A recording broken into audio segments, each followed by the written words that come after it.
Como questões não resolvidas da Guerra Fria podem causar um abalo global e até causar uma nova guerra.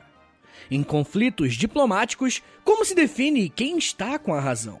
Bom, essas são algumas das várias perguntas que podemos fazer quando pensamos nos atuais conflitos envolvendo a Rússia e a Ucrânia. E caso você não saiba do que eu estou falando, ainda essa semana, em janeiro de 2022, o presidente russo enviou tropas para a fronteira da Crimeia com a Ucrânia. E a qualquer momento, um conflito pode se iniciar.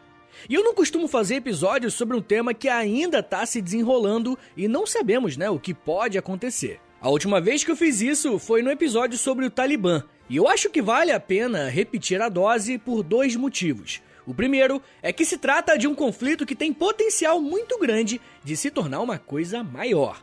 Tanto que os Estados Unidos já entraram na jogada com declarações bem fortes. E o segundo motivo é que a crise entre a Rússia e a Ucrânia tem um grande pano de fundo histórico e, explicando isso para vocês, a chance de compreender essa treta é muito maior. Para nós brasileiros, que temos uma diferença geográfica e cultural de países como a Rússia e a Ucrânia, a gente não imagina o quanto essas relações são complexas e antigas. A primeira coisa que eu quero que vocês entendam é que os conflitos que estamos estudando aqui hoje estão ligados a uma disputa territorial antiga por diversos povos, inclusive os russos e os ucranianos. Eu tô falando da Crimeia. Tanto a Rússia quanto a Ucrânia atuais fazem parte da Eurásia, uma região geopolítica que fica entre a Europa e a Ásia. A Rússia, no caso, é tão grande que pode ser classificada dentro dos dois continentes. E bem no meio dos dois países está a Crimeia. Essa região, conhecida também como Península da Crimeia, fica localizada ao norte do Mar Negro e ao longo da história foi dominada por vários povos. Desde os gregos e romanos na antiguidade, até diversas tribos que viveram naquela região ao longo dos anos. Foi só a partir do século X que chegaram os primeiros russos e se apossaram da região. Para ser mais exato, no ano de 988, a cidade litorânea chamada Sebastopol foi conquistada e uma catedral cristã foi construída. Podemos dizer sem medo de errar que foi a partir daqui que a Crimeia passou a ser um local de desejo e disputas políticas. Bom, a partir do século X, os russos, que têm origem eslava, conquistaram toda a parte central da Eurásia. Desde o século IX, essas tribos estavam organizadas em uma confederação chamada Rússia de Kiev. No momento que os russos chegaram na Crimeia, quem liderava essa confederação era um príncipe cristão chamado Vladimir I. E se você for um ouvinte do nosso podcast aqui da casa, o Geografia em Meia Hora, ou é um apreciador dessa matéria, provavelmente sabe que atualmente Kiev é a capital da Ucrânia. E você tá começando a visualizar agora onde que vai chegar essa treta, né? Se você não se ligou, a questão é o seguinte. Essa confederação, chamada Rússia de Kiev, ou Rus de Kiev, é entendida como a fundadora tanto da Rússia quanto da Ucrânia. Ou seja, se você fosse uma criança russa ou ucraniana e estivesse na escola, em ambos os livros de história do seu país, teria a Rússia de Kiev como marco fundador do seu país. Então, é meio que quer dizer, mais ou menos, aquela coisa que a Crimeia pertence aos dois países, tá ligado? E eu sei que pode parecer confuso, mas estudar história é isso, né? A gente percebe como o ser humano e suas relações são complexas com coisas assim, né? Então, só pra resumir rapidão, pra você entender e não perder nada. A Crimeia, que é esse território que está sendo disputado hoje, desde o século X, pertence à Rússia de Kiev, confederação que futuramente dará origem tanto à Rússia quanto à Ucrânia. Bom, mas como se já não bastasse toda essa confusão, ainda durante a Idade Média, vai surgir um povo muito importante que já falamos bastante aqui, que são os mongóis. O Império Mongol será uma grande potência militar e vai conquistar diversas regiões do mundo conhecido, inclusive o território dos russos. Quando os mongóis invadem a Rússia, essa região passa a ter contato com outros povos, principalmente os tártaros e os turcos, que migravam constantemente junto com os mongóis. Aqui no feed do História Meia Hora, eu fiz um episódio sobre o Império Mongol e outro sobre o Império Otomano. Eu acho que os dois servem para você entender um pouquinho melhor isso daqui. Essas duas civilizações são muito importantes para nós aqui hoje, porque no século XVII, a Crimeia vai pertencer aos otomanos, mas que vão ceder aos mongóis a administração. O nome oficial será Khanato Crimeia. Khanato vem da palavra Khan, que para aqueles que já ouviram episódios sobre os mongóis, sabem que nada mais é do que o título de governante dos líderes dos mongóis. Ao longo de todos esses anos, os russos sempre tentaram voltar a dominar a Crimeia, e para isso, incentivaram e apoiaram grupos que toparam entrar em guerra contra os mongóis e contra os turcos. E aí você me pergunta, pô Vitão, por que um pedaço de terra relativamente pequeno como esse era tão importante, tinha tanta visibilidade? E essa é uma excelente pergunta. A Crimeia é tão desejada ao longo de todo esse período, principalmente por conta da sua posição geográfica. Como eu disse, esse local está localizado no norte do Mar Negro, dando um acesso marítimo a várias outras regiões do continente europeu e também da Ásia. Para a Rússia, dominar a Crimeia tem uma questão a mais. Mesmo sendo um país absurdamente gigantesco, eles não têm nenhum litoral que seja navegável. Se vocês repararem bem, toda a parte da Rússia que tem contato com o oceano está ao norte, em locais que ficam completamente congelados dependendo da época do ano. Possuir a Crimeia, então, seria o primeiro passo para conseguir conquistar mais áreas abertas ao oceano. Mas no primeiro momento, essa era a única alternativa da Rússia para ter um porto decente e assim conseguir exportar as suas produções e fazer comércios com o continente de uma maneira mais barata.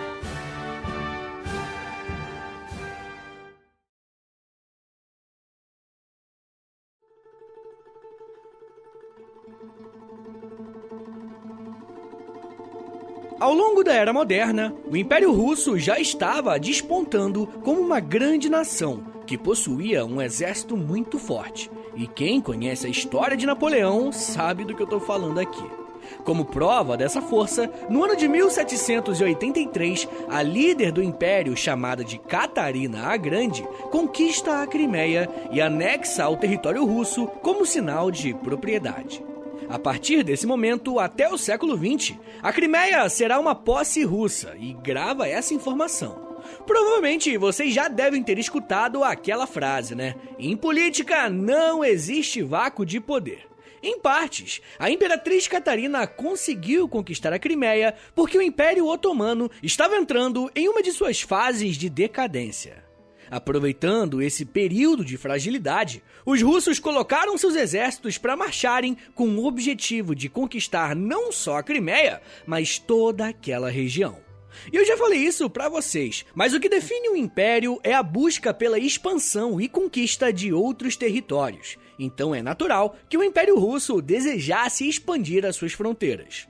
Mas a Rússia não estava mexendo apenas com um exército. Estava também usando da sua diplomacia para conseguir demonstrar ao mundo que eles eram agora uma nova potência. Durante o século XIX, o czar russo enviou vários políticos para a Inglaterra, França e para a Áustria, com o objetivo de negociarem novos territórios que poderiam ficar disponíveis com o fim do Império Otomano. Quem demonstra isso muito bem é o historiador Orlando Figes, ao detalhar uma visita do czar Nicolau à Grã-Bretanha na década de 1840. Abre aspas.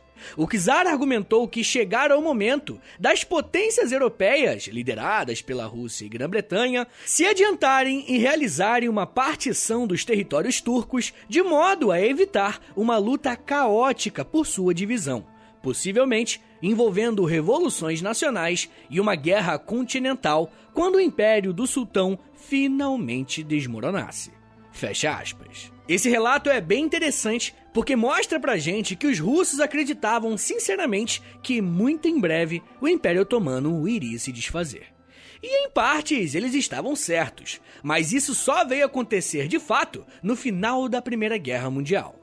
Uma outra coisa bem legal de notar é que é bem perceptível o desejo muito grande do czar russo por novas terras. O historiador Orlando Figes fala em seu livro que essa visita do Nicolau I foi de surpresa. o parlamento britânico não estava o esperando. E nós sabemos como essas visitas e reuniões diplomáticas seguem uma série de rituais e protocolos, né? Bom, mas as potências ocidentais perceberam que o Império Russo estava muito serelepe por conquistar novos territórios e não deram continuidade nessas conversas sobre a divisão do território dos otomanos. Como resposta, o Império Russo começou a avançar as suas tropas para invadir o Império Otomano. Toda essa tensão resultou em um conflito muito importante, conhecido como a Guerra da Crimeia. E mesmo que o nome da guerra cite a Crimeia, essa região não estava em disputa. O objetivo dessa guerra era frear o avanço russo pela Europa e limitar os poderes do czar Nicolau I. Pelo lado dos russos, vencer essa batalha seria uma ótima demonstração de força, e eles teriam um caminho aberto para avançar sobre a Europa. O exército russo era tão grande e tão forte que uma aliança ocidental precisou ser formada. A Guerra da Crimeia contou com a participação da Grã-Bretanha, da França, do Império Austríaco, do Reino da Sardenha e do próprio Império Otomano, lutando todos juntos contra o Império Russo. A guerra aconteceu entre os anos de 1853 e 1856 e provavelmente é um dos conflitos mais importantes do século XIX.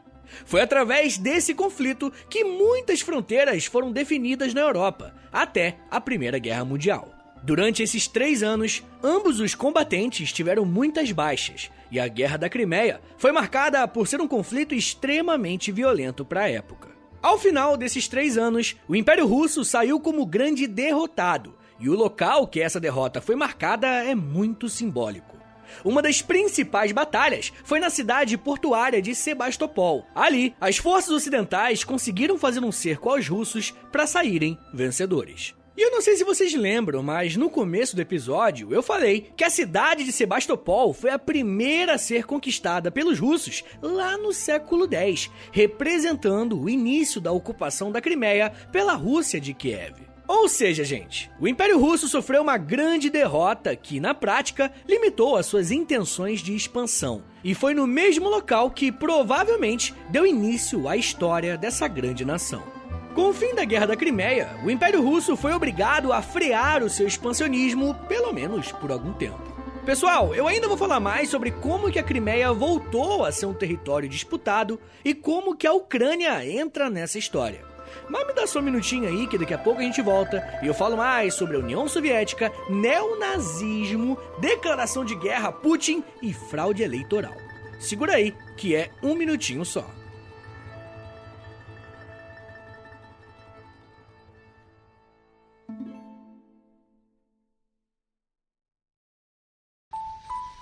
Eu sempre sonhei em poder viver de criação e de educação. E graças ao apoio de vocês lá no Apoia-se, isso se tornou realidade. Entre em apoia.se/História em Meia Hora, que com 10, 20 ou 30 reais por mês, você não só contribui para esse trabalho continuar acontecendo, como também recebe recompensas exclusivas para os apoiadores.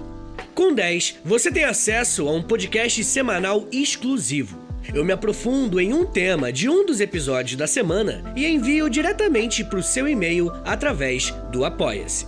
Já tem mais de 70 episódios por lá e você vai receber acesso a todos eles. Além do podcast exclusivo, com 20 reais, você também recebe acesso ao nosso Clube do Livro. Todo mês nós lemos um livro sobre história e conversamos no grupo do Telegram. E depois de 30 dias, fazemos uma call no Zoom para compartilharmos as nossas impressões. E com 30, além das recompensas anteriores, eu te adiciono no meu Amigos Próximos no Instagram, onde publico conteúdos diários com curiosidades históricas, tanto no @História em Meia Hora, quanto no @Prof. Vitor Soares. E se você tiver alguma dúvida sobre o apoio, é só entrar em contato comigo pelo e-mail historiaemmeiahora@gmail.com. apoia.se/História em Meia Hora. É apoia.se/História em Meia Hora. Valeu, gente!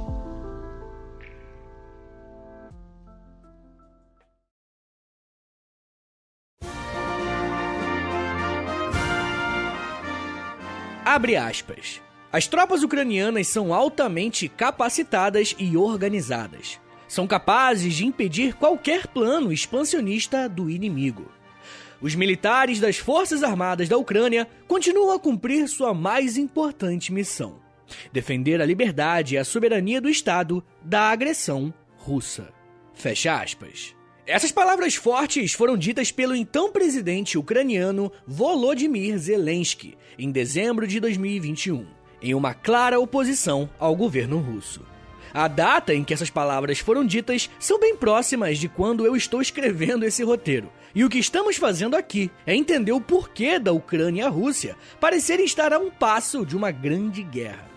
No bloco anterior, eu fiz um grande panorama de como a Rússia se desenvolveu como nação desde a chegada dos primeiros eslavos na Europa até as tentativas de expansão do Império Russo.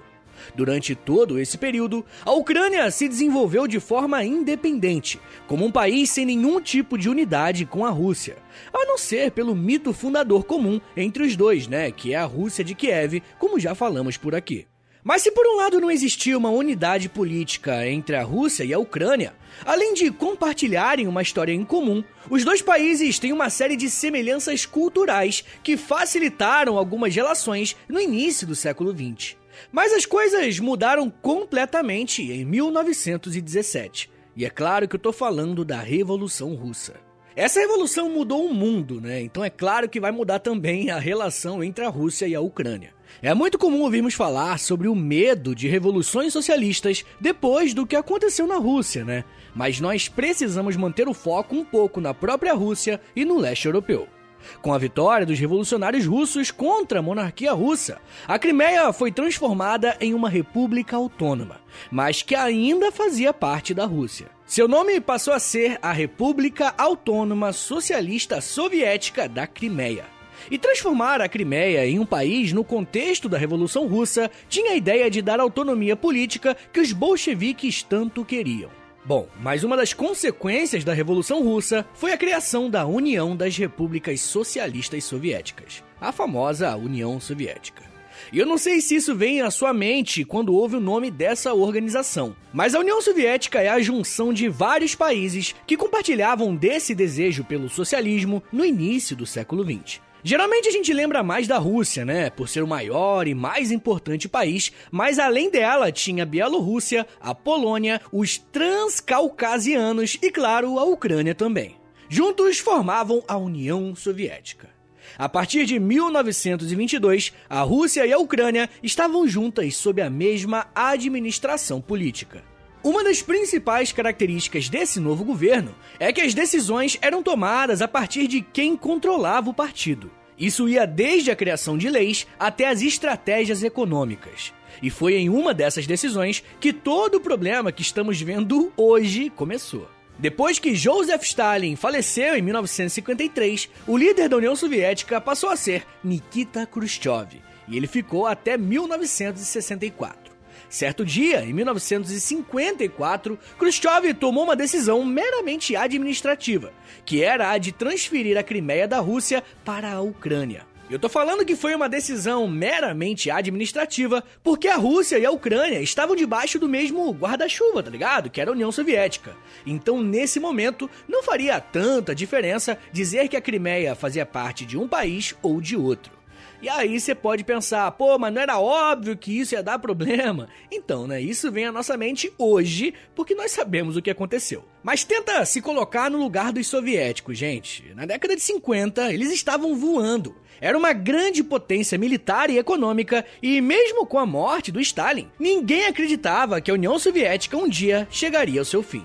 Mas foi isso que aconteceu, A União Soviética chegou oficialmente ao seu fim no ano de 1991. Mas antes disso, ela passou por vários períodos de enfraquecimento e de conflitos internos. Grande parte desses conflitos se deram porque os países que faziam parte da União Soviética passaram a lutar pela sua independência em relação ao governo central soviético. E como vocês podem imaginar, um desses países a lutar e a conseguir a sua independência foi a Ucrânia. Desde 1985, a Ucrânia já estava se movimentando internamente para uma maior liberdade econômica e política para os ucranianos. Esse processo só foi se concluir no dia 24 de agosto de 1991, com a independência oficial da Ucrânia em relação à União Soviética. A questão é que, além de se tornar independente, a Ucrânia levou a Crimeia junto, respeitando a determinação do secretário Nikita Khrushchev em 1954. Com todas essas derrotas, a União Soviética se dividiu oficialmente no dia 26 de dezembro de 1991, iniciando um novo processo de independência e criação de novos países. Para você ter uma ideia, com o fim da União Soviética, 15 novas repúblicas foram reconhecidas e a maioria delas nem existia antes de 91. Inclusive, o episódio exclusivo para os apoiadores dessa semana é sobre como que aconteceu, o fim da União Soviética. Se você quiser ouvir esse episódio e muitos outros que tem lá, tem mais de 40 já, é só assinar apoia.se/História em Meia Hora, beleza? Além de estar recebendo acesso a esses episódios exclusivos, você também vai estar ajudando o meu trabalho a continuar de pé, beleza? Mas enfim, gente, assim que a Ucrânia se tornou independente, o ano de 1992 já começou com a criação de uma nova moeda. Anunciaram também que os preços seguiriam o padrão de mercado e que investimentos estrangeiros eram mais que bem-vindos. E por mais que essas medidas sejam mais mercadológicas, mais liberais, tudo isso foi feito tendo na presidência Leonid Kravchuk, do Partido Comunista Ucraniano, deixando bem claro que a ideologia socialista iria passar por uma grande transformação a partir desse momento. Bom, mas isso é outro assunto, para outra hora. Quando a Rússia se tornou novamente uma república independente, ela começou a tratar a Ucrânia como um desafeto político. E em junho de 1992, exigiu que a Crimeia fosse devolvida ao território russo. No mesmo mês, os russos emitiram um decreto simplesmente cancelando aquela decisão feita em 54. Mas como vocês podem imaginar, a Ucrânia não abriu mão desse território de maneira tão fácil assim. Essa disputa começou entre a Rússia e a Ucrânia, mas acabou envolvendo toda a comunidade internacional. Além da própria Crimeia estar em disputa, existia um interesse muito grande em limitar a força dos ucranianos, porque eles herdaram da União Soviética um enorme arsenal de armas nucleares. Para vocês terem uma ideia, a Ucrânia tinha agora o terceiro maior arsenal nuclear do mundo, atrás apenas dos Estados Unidos e da própria Rússia. Preocupado em manter o seu território de pé, com a ajuda dos Estados Unidos e da Inglaterra, no ano de 1994, a Ucrânia e a Rússia assinaram o Memorando de Budapeste, afirmando que a Crimeia ficaria com a Ucrânia. Mas eles teriam que renunciar à operação de armas nucleares e ficariam proibidos de desenvolver tecnologia para esse tipo de armamento. Toda a década de 90 foi marcada por disputas políticas entre Ucrânia e Rússia. Quando eles não disputavam sobre a Crimeia, sobre as armas nucleares, eles disputavam quem deveria herdar a frota naval da União Soviética que estava no Mar Negro. Depois de muitos anos de debate, a Rússia conseguiu o direito de possuir 80% dessa frota marítima, mas em contrapartida, a Ucrânia receberia uma espécie de aluguel por permitir que a marinha russa ficasse tão próxima e, por vezes, estabelecesse bases na própria Crimeia. Era como se a Crimeia estivesse recebendo uma grana por permitir o uso de suas terras. Bem, as relações entre esses dois países se tornaram cada vez mais tensas e complexas. Essa relação é complexa porque parte da própria população ucraniana fala russo, principalmente os moradores do sul do país, que é uma região que faz fronteira com a Rússia. Além de terem essa proximidade cultural, eles também são ideologicamente ligados às propostas do governo russo. Por outro lado, a outra metade passou a nutrir um sentimento anti-Rússia muito grande e exigia que a Ucrânia adotasse políticas pró-Ocidente. E como vocês estão percebendo, estamos falando de um país que se dividiu, polarizando fortemente. E, infelizmente, isso teve consequências gravíssimas. Essa polarização começou a escalar a partir de 2004. Esse seria o ano que a Ucrânia iria escolher o seu novo presidente. O político que estava liderando as pesquisas eleitorais com 11% a mais que seu adversário era Viktor Yushchenko, que já tinha sido secretário do governo anterior e tinha um projeto pró-Ocidente e União Europeia. O problema, gente, é que quando a votação foi feita, Viktor não venceu as eleições e perdeu com uma pequena margem de 3% para o seu adversário. E molecada, a coisa ficou feia, tá? Assim que saiu o resultado, a população foi às ruas e começou a protestar contra a corrupção no país. Além disso, contra o sistema político, e passaram a acusar o processo eleitoral de fraudulento, porque o candidato que saiu vencedor era abertamente um aliado russo. Como a cor da campanha de Viktor Yushchenko era laranja, os manifestantes tomaram a principal praça de Kiev com essa cor e deram início a um processo que ficou conhecido como Revolução Laranja. De 2004 a 2013, a população ucraniana só se polarizou e se dividiu ainda mais. O então presidente, que era próximo à Rússia, chegou a prender uma ativista de oposição, e a comunidade internacional classificou a Ucrânia como uma república que não tinha uma democracia sólida. Por outro lado, parte da população que era contrária à Rússia começou a ser integrada por grupos radicais e violentos que chegaram a ameaçar os políticos com armas dentro do parlamento ucraniano. Olha só o que o historiador Luiz Alberto Muniz Bandeira falou sobre essa radicalização, abre aspas. As exibições de filmes russos e programas de televisão da Rússia foram proibidas, em meio à campanha dos neonazistas e nacionalistas radicais que exigiam oficialmente a purificação étnica. Incendiaram 2 livrarias russas em Kiev em 24 e 25 de abril de 2014. E a retórica anti-russa e antissemita intensificou-se. Fecha aspas. Toda essa polarização e violência é resultado de anos de disputas entre Rússia e Ucrânia, e isso acabou chegando na população. Depois desses protestos, o presidente que tinha relações próximas com a Rússia caiu e foi substituído por um governo provisório que tinha o apoio dos Estados Unidos. Obviamente, Vladimir Putin, presidente da Rússia, não aceitou e nem reconheceu a legitimidade desse novo governo, e a tensão entre os países só aumentou. Nesse meio tempo, grupos radicais e até neonazistas ucranianos estavam sendo acusados pelos russos que moravam na Crimeia de serem violentos e perseguirem esses russos. Por esse motivo, em fevereiro de 2014, a Crimeia pediu proteção à Rússia. A Ucrânia considerou esse pedido ilegal, e a Crimeia foi palco de novos protestos contra e a favor da influência russa na região. Nesse mesmo ano, Putin enviou de forma secreta tropas militares para garantirem a segurança do país enquanto os protestos aconteciam. Dentro de toda essa confusão, no ano de 2014, em março, foi feito um referendo para a população decidir se a Crimeia deveria ser anexada ou não ao território russo. E olha que doideira, o resultado desse referendo foi de que 96% da população da Crimeia desejava ser anexada à Rússia. Só que tem uma questão aqui. Essa votação foi feita sob ocupação do exército russo na região, o que levantou uma série de suspeitas e nem a Ucrânia nem a comunidade internacional reconheceram essa votação como algo válido. Indo contra o que a comunidade internacional atestou como válido, Vladimir Putin simplesmente reconheceu o referendo como válido e anexou a Crimeia à Rússia, e isso se mantém até hoje. Aliás, se mantém por enquanto, né? Desde então, as relações entre o governo russo e a Ucrânia são cada vez mais tensas. Os órgãos internacionais têm tentado enfraquecer a Rússia com embargos econômicos, mas como se trata de uma grande potência, não é tão simples fazer isso.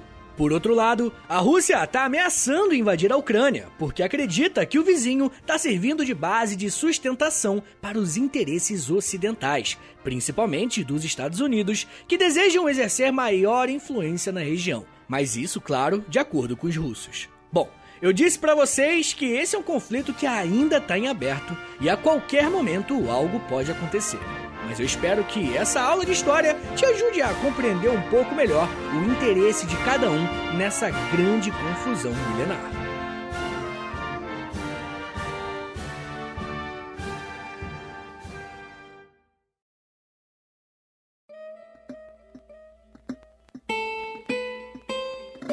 Senhores, muito obrigado por terem vindo até aqui. Meu nome é Vitor Soares, eu sou professor de História e você acabou de ouvir o História em Meia Hora.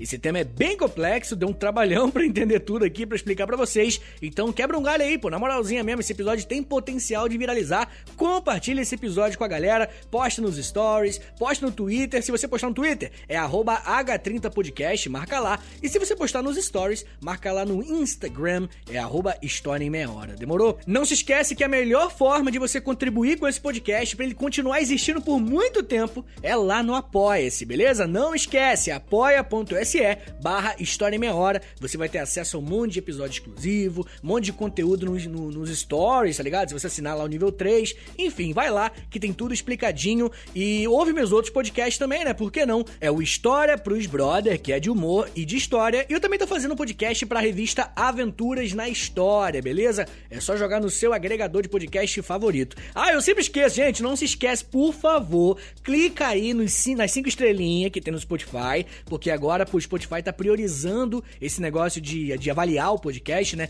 Dá 5 estrelinhas aí pro pai, clica no sininho que tem e clica em seguir também, que, pô, tá muito importante isso no Spotify agora, beleza? Mas se você não ouve no Spotify, se você tá ouvindo em outra plataforma, clica aí em seguir, se inscrever, o verbo que a plataforma mandar, você clicar, você clica.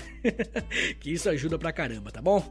Gente, é isso, me siga nas redes sociais também, é @Prof. Vitor Soares lá no Instagram e no Twitter também, tá bom, gente? É isso, muito obrigado, um beijo, até semana que vem! E valeu!